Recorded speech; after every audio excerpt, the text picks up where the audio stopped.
Oi pessoal, eu sou Juliana e hoje vamos conversar sobre as minhas leituras recentes.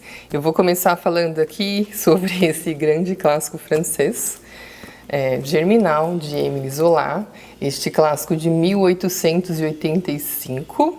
Aqui o autor, Émile Zola, ele mostrou para os franceses, mostrou para o mundo as condições em que viviam, as condições deploráveis que viviam os mineradores que trabalhavam então naquelas minas de extração de carvão. É uma situação que o mundo desconhecia e mesmo hoje, você lendo, eu lendo isso daqui, é uma situação muito difícil de acreditar, inclusive.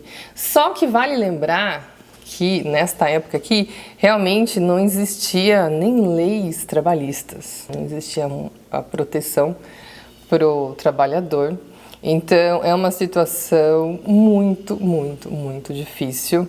Zola ele faz um trabalho aqui, antes de escrever a obra, ele acompanha, ele vai à mineradora, ele acompanha os mineradores, ele participa até de reuniões deles. Eu tô tentando tomar cuidado aqui para não passar spoilers aqui para vocês. Então eu quero falar com profundidade, mas ao mesmo tempo eu não posso soltar spoiler para ninguém. Então vou ver o que eu consigo falar aqui, como que eu me arranjo nessa situação. Deixa eu até ler esse trecho aqui do livro da literatura. Toda ficção naturalista, ela é realista, porém o inverso não é verdade. Então nem toda a ficção realista é naturalismo. Mas por quê? Por que naturalista? Porque aqui o naturalismo, ele se concentrava nas condições precárias das camadas sociais mais baixas.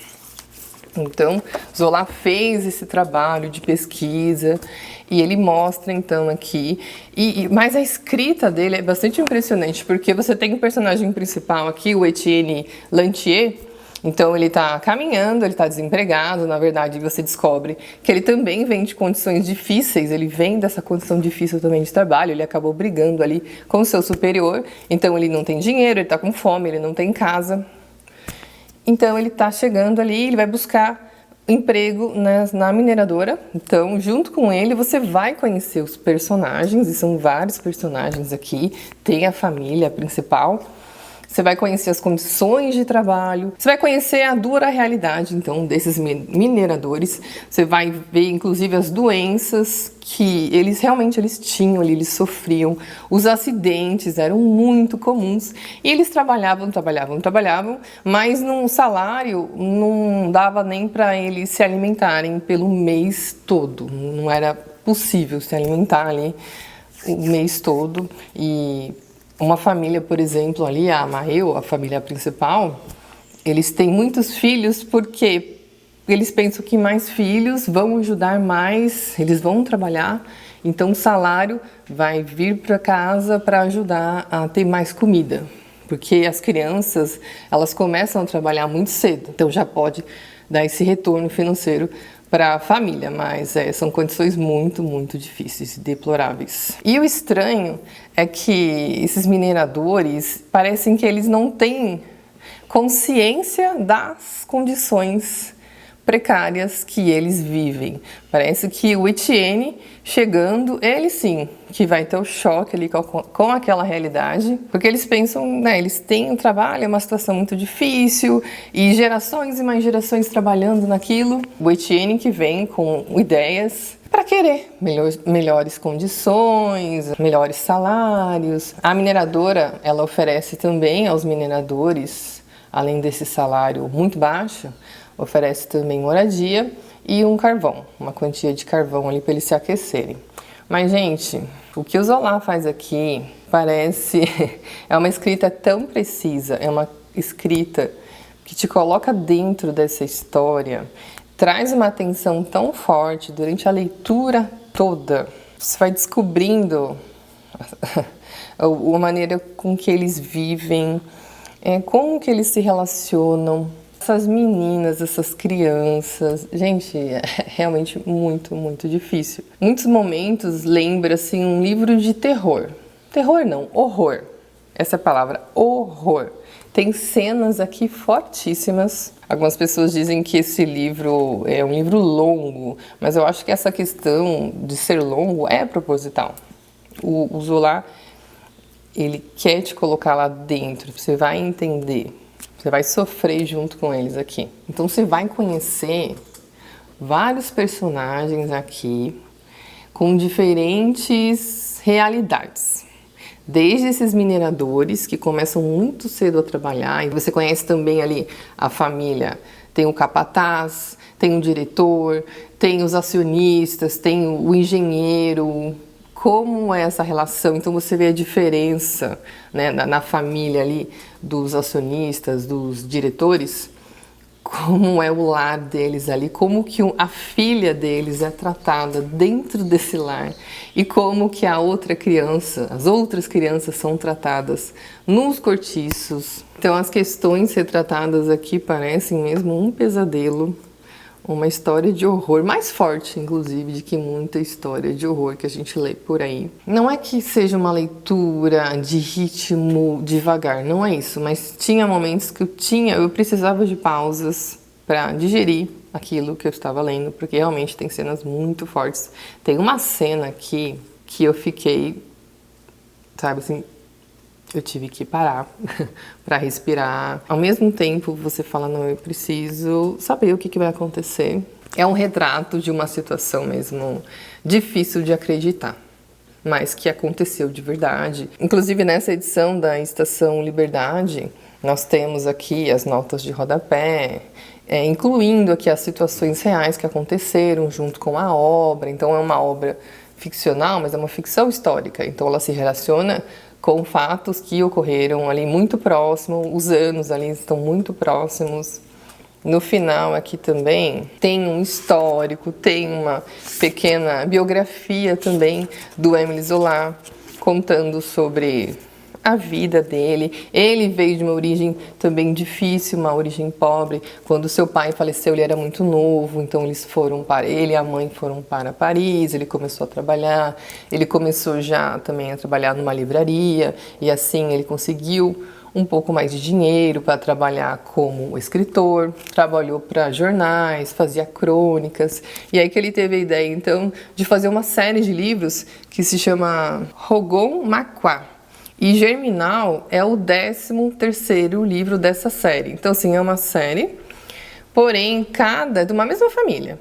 Mas cada livro você pode ler independente. É a mesma família, mas aí é trabalhado outros personagens, outras questões em cada uma dessas obras. Inclusive, a Besta Humana eu não sei que número que é a Besta Humana nesta série, mas a Besta Humana é de 1890 e a obra, eu tenho aqui também, a obra de Zola, aqui a obra vai tratar sobre os artistas da época. Foi publicado um ano depois, em 1886. Então o Zola foi um autor que acreditava o quê? Que ele entendia o quê? Que o comportamento humano é determinado não só pelo ambiente, mas pela genética e pelas suas paixões. Agora, essas paixões, elas são colocadas de uma maneira um pouco até mais animal. Eu imagino o quanto a crítica deve ter ficado, a crítica e a sociedade deve ter ficado horrorizada com a obra de Zola, porque ele trata aqui questões muito fortes. Alguns críticos apontam até Zola como um visionário, por ter apontado todas essas questões que a literatura até então não apontava, um visionário para questões que viriam a acontecer depois, para a solução, não para a solução, mas para a melhor condições dessas classes, então, dessas classes mais pobres, então, como se ele fosse um visionário mesmo. Essa opressão, a fome e as terríveis condições em que eles viviam. Em relação às críticas negativas que Zola recebeu, por exemplo, sobre a moral e o realismo de certas passagens na obra, ele se defendeu. O próprio Zola disse aqui: eu não sei o que se entende por um escritor moral e um escritor imoral, mas eu sei muito bem o que é um escritor que tem talento e um que não tem. Para mim, São obscenas as obras que são mal pensadas e mal executadas. E depois ele ainda continua dizendo o seguinte, acho isso importante, hein, gente? Minha obra não é uma obra de partido e de propaganda. É uma obra de verdade. Nesse romance aqui você encontra personagens com diferentes ideias e propósitos. E aí você percebe também a questão do coletivo e do individual, a questão dos interesses, a questão também de você acreditar nesses interesses e o que esses interesses seriam de fato. E tem inclusive um niilista aqui, né? Então, o niilismo que destrói. Então tem um personagem aqui niilista terrível. Que livro! Fiquei devastada, ainda estou refletindo sobre tudo que eu li. Bem que me avisaram. Eu lembro que alguém me avisou, falou, olha, deixa para ler Germinal mais para o final do ano, leia outras obras, porque depois disso, olha, é aquele tipo de livro que muda a tua percepção das coisas. É aquele tipo de livro que você não sai a mesma pessoa, tá? Da leitura. Li também Agnes Grey, de Anne Brontë. Este foi o primeiro livro de Anne Brontë, foi escrito em 1847, mas foi publicado póstumamente em 1850. O seu segundo livro foi A Inquilina de Waldfall Hall. E nós encontramos aqui questões parecidas, mas na Inquilina elas são mais envolvidas. Aqui, em Agnes Grey, nós vamos conhecer uma jovem, e tudo aqui está muito relacionado com o que a própria Anne Brontë viveu, tá? Então aqui nós vamos conhecer uma jovem de família humilde. Seu pai vai fazer um investimento ali e vai perder, o pouco que tem ali vai ser perdido no investimento, num naufrágio. E os naufrágios, eles eram bastante comuns naquela época. Então eles perdem tudo. E aí então essa jovem, ela precisa ajudar, ela quer ajudar, né, a família financeiramente. Trabalhar aqui para a protagonista é uma opção que ela vê assim não só como renda, mas também para provar o seu valor para a família, para a sociedade. Então ela vê isso de uma maneira assim bastante otimista, bastante bonita, inclusive. Provar para os outros e para si mesmo os seus talentos. Então ela vai trabalhar como? Ela vai trabalhar como uma governanta. Ela vai educar crianças ali, trabalhar na casa de outras famílias. E aqui nós vamos ver então essa questão familiar mais de perto. Em Agnes Grey, aqui, a Anne Brontë, ela mostra com franqueza, com sinceridade, ela expõe a dificuldade em educar certos pupilos de famílias ricas. Ela mostra ali também até o desinteresse de algumas mães. Você vê ali a arrogância, o desinteresse das próprias crianças em se educar. E ela nessa posição também invisível, ela nessa posição de não conseguir fazer muita coisa ali com essas crianças que não têm respeito, que não têm educação. Então, antes dela trabalhar, ela vê isso de uma maneira muito bonita, mas na prática, quando ela chega, as coisas são bem diferentes do que ela tinha imaginado. E essa função de governanta a gente já encontra em Jane Eyre. Só que aqui em Agnes Grey, ela é mostrada ali com mais realismo. Então, por isso que é um livro que está à frente do seu tempo. Porque é claro que esse livro ele vai estar ali nos moldes da era vitoriana, mas mesmo assim ele mostra coisas ali que não costumavam ser mostrados na literatura. Né? Esse lar, essa família, esse casamento, relacionamento ali entre eles de uma maneira mais crua, isso não costumava ser mostrado na literatura vitoriana. Inclusive tem personagem aqui, uma personagem que vai escolher, né, o casamento, qual que é o critério de casamento dela. O critério é a fortuna, né, do seu noivo. Ela não se preocupa com os valores morais do seu pretendente, ela se preocupa com a sua fortuna. Mas é o que vem nesse pacote depois, né, do casamento? Uma família que não tem respeito, uma família que trata mal, um marido infiel, que bebe e etc. E são questões que são muito mais desenvolvidas na Inquilina de Walt Hall, mas nós encontramos aqui também. Mas aqui é muito a questão dessa governanta, na dificuldade de se trabalhar nas relações familiares, nas relações de sociedade, o quanto essa governanta é invisível. E eu acho a autora Anne Brontë, eu acho que ela é negligenciada pelos críticos. Eu vejo ela com uma qualidade tão boa, até superior, talvez. Quem sabe é gosto, né? Mas eu vejo de igual para igual ali, pelo menos, né? Com Charlotte, com suas irmãs Charlotte Brontë e Emily Brontë. Tenho mais livros ainda para ler de Charlotte, porque Charlotte foi a que viveu um pouco mais, né? Porque tanto a Anne Brontë quanto a Emily Brontë, elas faleceram muito cedo, elas não tiveram tempo de escrever muito, infelizmente. Eu esqueci de falar sobre a última página de Germinal.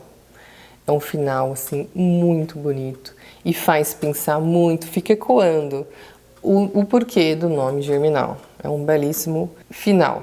E o começo aqui de Agnes Grey também eu achei tão bonito. Eu não vou ler a última página de Germinal para vocês, é claro. Mas o comecinho aqui de Agnes Grey eu posso ler para você. Vamos lá. Todas as histórias verdadeiras contêm ensinamentos. Em algumas, entretanto, o tesouro pode ser difícil de encontrar e, quando encontrado, se mostra tão insignificante que o fruto seco e murcho mal compensa o trabalho de quebrar a noz. Se esse é, ou não, o caso da minha história, não tenho competência para julgar. Às vezes penso que ela pode ser útil para alguns e uma distração para outros, mas o mundo há de julgar por si mesmo. Eu gostei bastante de Agnes Grey. A Inquilina continua sendo meu favorito ainda, mas eu tenho mais obras para ler ainda de Charlotte Brontë, da sua irmã. Li também a Literatura em Perigo, de Todorov, e gostei muito, tava com receio, sabe? Porque essa coisa da crítica às vezes fica um pouco chata, mas isso aqui bateu muito com o que eu acredito. Porque aqui Todorov, ele vai falar o seguinte, que a literatura, ela precisa participar da cultura das pessoas, né, para fazer sentido. E que os professores, eles se preocupam muito na crítica literária. Então, eles passam para os alunos a literatura já desta maneira, apontando a escrita, apontando questões do texto, mas a literatura é muito mais do que crítica. A literatura é muito mais enriquecedora. E essa maneira de passar a literatura acaba afastando muitos alunos, ao invés de trazer novos leitores. Um dos capítulos fala, inclusive, da escola, né? O que aconteceu para o ensino de literatura na escola ter se tornado o que é atualmente. Ele prioriza bastante. Essa abordagem de estudo dos elementos da obra em si, ela é uma questão importante, mas também o que precisa ser mostrado aos alunos e aos leitores para aprender a analisar a obra desta maneira, de um aspecto mais amplo. Deve completar a abordagem externa. O que seria essa abordagem externa? Contexto histórico, ideológico, estético, a vida do autor também. É sempre bacana você entender o quanto da obra tem da vida, da vivência do próprio autor. Então, esse é o perigo da literatura, porque a literatura pode muito, ela pode nos estender a mão quando estamos profundamente deprimidos, nos tornar ainda mais próximos dos outros seres humanos, nos fazer compreender melhor o mundo e nos ajudar a viver. Não que ela seja, antes de tudo, uma técnica de cuidados para com a alma, porém, revelação do mundo, ela pode também, em seu percurso, nos transformar a cada um de nós a partir de dentro. Essas coisas que eu li aqui, inclusive, eu achei que bateu muito com o último vídeo que eu fiz sobre amor à literatura, não, amor aos livros clássicos. Eu falei um pouco sobre isso e depois eu vim ler aqui, falei, nossa, parece que eu tinha lido essa obra aqui para falar ali, mas não, eu li depois. Ele fala, inclusive, que olha, o escritor, ele não faz a imposição de uma tese, mas ele incita o leitor a formulá-la. Em vez de impor, ele propõe, deixando o leitor livre, ao mesmo tempo que incita o leitor a se tornar mais ativo. A obra literária produz um tremor de sentidos, abala nosso aparelho de interpretação simbólica, desperta nossa capacidade de associação e provoca um movimento cujas ondas de choque prosseguem por muito tempo depois desse contato inicial. E aí Todorov ele dá um exemplo, não, dá dois exemplos inclusive, eu vou falar aqui. Ele fala sobre George Sand e Flaubert, a amizade entre os dois, e eles tinham pontos de vista diferentes. E aí tem a correspondência entre os dois. E diz aqui que Sand pede à literatura uma questão mais moral, ao passo que Flaubert ele reclama para a obra literária somente uma relação com a verdade. Só que Flaubert ele vê a verdade dele seria mais uma desolação, né? E ela, a George Sand, seria mais uma consolação. É dito aqui entre as cartas que Flaubert torna as pessoas que o leem mais tristes, enquanto George Sand preferia que seus leitores fossem menos infelizes. A isso Flaubert responde que seu único objetivo é a verdade. Sempre me esforcei para atingir a alma das coisas. Então, eles não deixaram, mesmo tendo visões diferentes sobre literatura, sendo grandes escritores, eles conseguiram dialogar.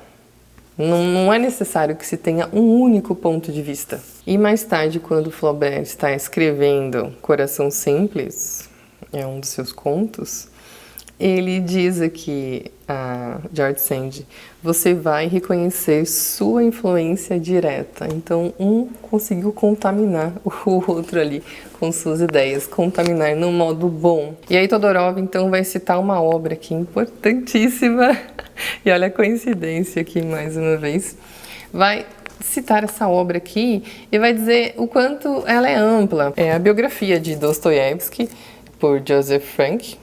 E por que ele diz que essa obra ela é tão ampla? Porque ela fala sobre a vida de Dostoiévski, mas também tem crítica literária e também a história social da Rússia daquela época e também um debate filosófico. Então olha o quanto essa obra é ampla. Ela não se limita apenas a uma questão. Então o olhar do leitor, né, e principalmente o professor de literatura para ensinar, mostrar essa visão mais abrangente da literatura e não se limitar apenas na questão analítica da obra. E o que seria então necessário, né, para a literatura não estar mais em perigo? É necessário incluir essas grandes obras no diálogo entre as pessoas, né? Colocar isso na cultura, estar em comum, né? Falar sobre literatura, falar sobre obras, colocar isso no cotidiano das nossas vidas, né? Isso seria importante para não colocar a literatura nesse lugar chato, nesse lugar difícil, nesse lugar inacessível. E cabe a nós, então, passar isso para as próximas gerações. Essas, então, foram as minhas leituras recentes. Obrigada pela companhia, um beijo grande, tchau!